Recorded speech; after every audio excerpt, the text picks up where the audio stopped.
You tell him, Cyrus. Oh, sorry. I didn't hear you come in there. This is Alex, the boogeyman here, also known as Swan from the Warriors of Title Boxing Club in Rochester, New York, with your focus point of the week. This week, it's going to come from our members of the month, the Hackelmans. Hackelmans, come out and play. What are the best stretches to do after class? Yes, thank you. That is Chris Hackelman, by the way. Chris, sometimes known as the most attractive of the Hackelmans, at least according to his own bio.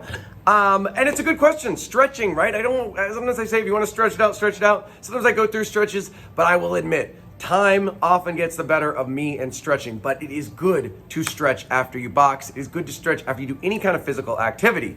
And I do say after because stretching before, some dynamic stretching is good where you're moving. Static stretching is not proven to help. In fact, it can actually prematurely tire your muscles out. So we'll talk about after boxing. What do we do? All right, guys, we'll talk some stretching. And first thing, I do not recommend wearing jeans to class or a leather vest either. Not a good idea for ventilation, definitely not a good idea for stretching. So usually when class is over, right, we're on our mats, we're doing core. What is the one pose I always say, when in doubt, go to? It's the child's pose. So you're gonna reach forward, you're gonna pull your hips back, sit your hips back as far as they can go and reach your arms as forward as they can go.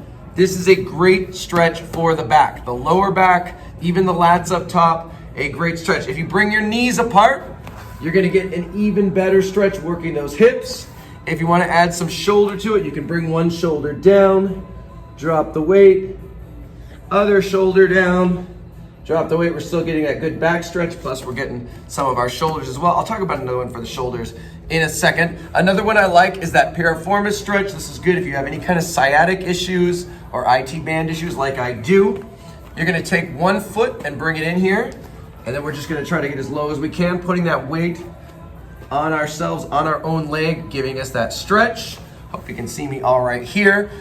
Do both sides, of course, about anywhere from 10 to 30 seconds. Next one, you're not gonna see my head, but hopefully you can still hear me. We're going half kneeling, and you're just gonna push the hips forward as far as they can go. Hips nice and forward. Really stretching out those hips, and again, that back. Then the one I really like, turn your toe out about 45 degrees. We come back down, you can see me again. Try to put those elbows to the ground if you can. I can't get anywhere near that, but just by trying, I'm really getting a good stretch on the inside of my leg. And then finally, we do the hamstrings, back of the legs. It's a nice straight leg, and just reach for that toe. We're also hitting that lower back as well. So those are ones I do for the legs and for the back. Oh yeah, of course I forgot about the classic COBRA.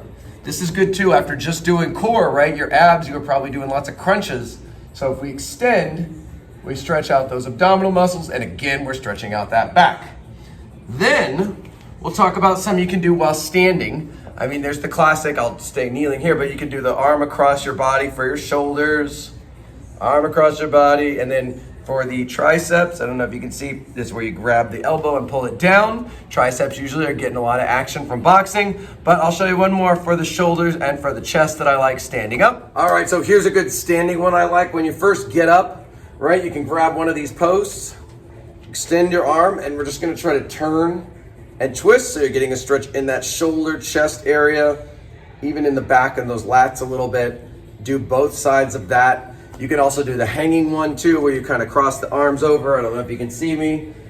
Keep the legs nice and straight. Good to stretch the hamstrings a little bit and that back some more. All right, so there's some good stretches I like to do after class when I have time, and I never have time, so you need to make time to do those stretches. Staying moving is good too. I know usually we've got to get back in our cars, go somewhere, but if you can move around just a little bit, it's always good to kind of get everything flowing. It doesn't tighten up quite as much. If you just go sit down for a long time, everything's going to tighten up.